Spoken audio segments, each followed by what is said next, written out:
Tomorrow hits theaters this Friday, and our own David Plummer went on a pretty incredible adventure in hopes of talking to the star of the movie, Tom Cruise. So we can't wait to hear all about it. Welcome, David. Hey, good morning. Hello, everyone. Good morning. So you got to go to London, but it really wasn't just all business, right? Yeah, it wasn't. You know, my wife and I, our 10-year anniversary is coming up, so I always get to go on these trips, and it's always really cool. But so there's a picture of Nikki in London in front of Buckingham Palace.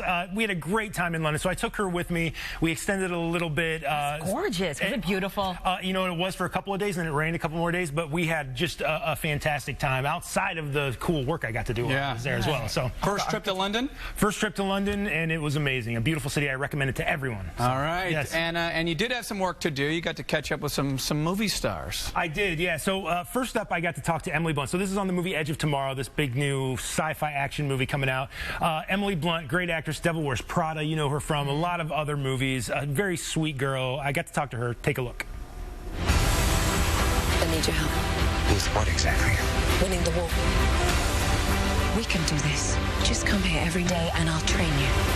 Now, this is really, you know, you're not known for being an action star. This is your first big action movie. How was your experience on this film? Well, it was definitely the deep end of action movies. You know, Tom had warned me. He just said, I think it's going to be the most challenging movie I've ever done. You know, and it kind of was. Really? You know, Wow. yeah. Huh. Yeah, I think just really working in the exosuits was going to be the main challenge. I mean, I was thrilled to be an action heroine and not to be the girlfriend role in an action movie. I mean, that's just rare. Most action movies you read, it's the guy doing all of it, and she's at home wondering where he is. And I just thought how amazing to play such a lethal, fearsome warrior. Now, you know, the director has compared you to Hepburn. Oh my God, what's he thinking? I know. How amazing, Doug. Now, how does that make you feel? I mean, embarrassed and amazed. Yeah, that's so nice. And really, the reason he said that it was because you were not afraid to back down. You were not afraid to back down from Tom or him. So, how did you get that kind of confidence to go in and sort of go nose to nose with somebody like Tom Cruise? I feel a spirited opinion should win every time over a vague one. I mean, I think it was that kind of movie as well. We didn't have any of that diplomacy that got in the way of things getting done, and we were very honest with each other, and the best idea won always, and wasn't even necessarily mine sometimes, but everyone was emboldened to offer forward their opinion and their idea, and we fought it out sometimes, and that's how we got to where we are. And I think the movie is better because of it, because we all fought for what we wanted for these characters and for the humanity at the storyline, you know. Now, watching the film, obviously it's very complex.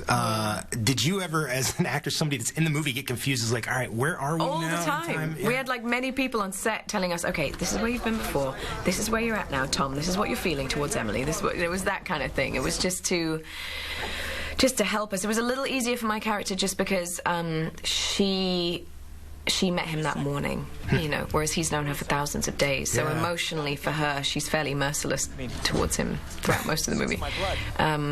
So it was probably a trickier thing for Tom. Now, you're a new mom, relatively new mom. John Krasinski, your husband. Now, little Hazel, how has this changed your life? How has this changed sort of your outlook on things? I mean, dramatically, you know, it's just... I know everyone warns you, and they're like, oh, it's like nothing else, and you're like, yeah. But when it happens to you, it's a very existential moment, and she's just the cutest thing ever. Oh, that's great. That's great. Well, thank you so much. I really appreciate it. Thank you. Good luck with the film. She seemed lovely. She was one of the nicest celebrities I think I've ever met. Yeah, absolutely. How about Tom Cruise? You got to catch up with him? I did briefly. So I had to go stand on the red carpet for like 3 hours for my chance to talk to him. While Ryan was talking to Jose Cuervo down in Cancun, I was trying to talk to Tom Cruise on the red carpet. So here was my one shot with Tom Cruise. Take a look. So, you know, this is Emily's first action movie. Was there an initiation process for her, like coming into a big action movie with Tom Cruise? Prepped so well for it. She spent months doing it. And I warned her ahead of time, but she's game. She's tough, Blunt. And, yeah, she got some bumps and bruises, so we had some, you know, her first time she hit her nose, we were like, okay, you know, high five, no sympathy, let's go. Now she's one of the gang, you know, it's going to happen. Oh, very good, very good. Well, thank you so much. One question. Great. No question. Oh, yeah, he looks amazing. Yeah, and so I was a little disappointed in that.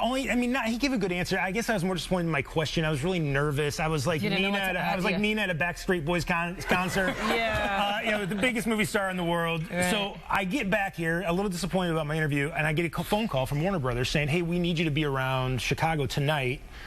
For something. I'm like, all right. So like 5 o'clock they called. They're like, get over here now. We want you to introduce Tom Cruise. He's coming to surprise an audience. I'm not kidding. It was ridiculous. They were thanking me for doing it. I'm like, are you kidding? So anyway, here it is. This is my big chance with Tom Cruise. Take a look. My name is David Plummer. I'm from a show called Windy City Live. I recently had the opportunity to head out to London for the world premiere of this fine film. And as any good Midwestern boy would do, I wanted to bring something back for all my friends. So without further ado, please welcome the star of Edge of Tomorrow, Mr. Tom Cruise.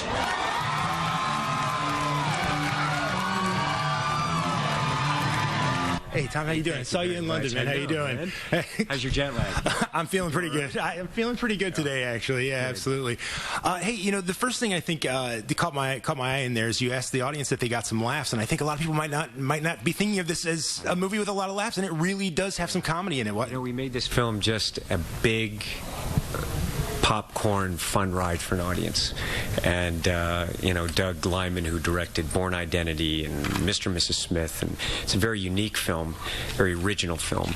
And, we worked very hard on the characters to give the audience a really great ride throughout the whole movie. It's got tremendous amount of laughs and also cool action. Absolutely. And, I know you've been on this sort of whirlwind trip. You went to, it was London where I saw you? Yeah, I was in London, then Italy, then London, then Paris, then New York, then flew to Toronto, and now I'm here tonight. And why was it important for you to come to hit Chicago? I love Chicago. I can't wait for audience to see this film, and I love Chicago. Any chance I get to Chicago, bring me to Chicago. All right, thank you so much. Appreciate your time. Thanks for coming to London too, man. Yeah. You don't look jet lagged at all. I'm feeling pretty good. Good, you either. You look great. Thank you. What a good guy. Oh my gosh! This is my first time seeing it with you at home. Yeah. I'm in love with him now. He was so nice. Told you, Val. He's the biggest movie star in the world. But he was so genuine and so nice to you, and he looks amazing. Yeah, he does. Whatever that Hollywood stuff is going on. 51 years old, he looks great. So this was honestly one of the biggest thrills of my career. So much fun. Ryan, I hope you had fun in Mexico. Yeah, that was supposed to be me. That's just saying, that was supposed to be me. I bet you were just falling over when you found out. It had to be Tom Cruise, right? I know. It couldn't have been anybody else. I know, sorry. Yeah. But the movie's great, too. So everybody, Richard Roper's reviewing it this weekend, or on Friday here on the show, but it's great, so people should check it out. All right. Okay. Oh, man, you are lucky. I was very lucky, yeah. All right, Tom, come back and see us anytime, all right? Yeah. Thanks a lot, David. David, not you. That's right. Check out Edge of Tomorrow when it hits theaters this Friday, and tune into our After Dark segment at midnight. David's going to sit down with the director of the movie, Doug Liman. All right, a little later, David is back with some great giveaways for It's the David Plummer Show. Really? I hate David.